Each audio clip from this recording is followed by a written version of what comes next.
Okay, the purpose of number 23 on page 492 is to recognize that while you can graph the point 2 comma pi over 6, it is not unique to the point.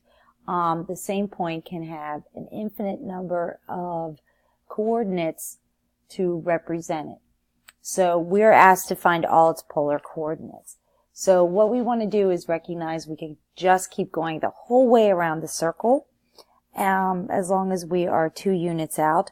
So one way to represent the point in general would be to have the 2, because we still have to be an r of 2, and then we can take pi over 6 and add to that as many trips around the circle as we would like. So that would be pi over 6 plus 2n pi. Now the other way we could do it is move in the negative direction for 2, but we have to bring it back across. So then we're going to go an odd number of pi, so that would be 2n plus 1 pi. So our other way to represent this would be if we move r in the negative direction.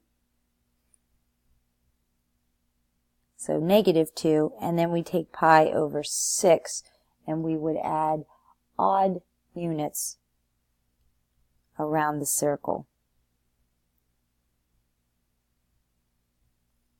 So that would give us the right coordinates for the right spot. We would always end up at 2 comma pi over 6. And we have to remember that n is an integer, so we could move in the positive or negative direction around the circle.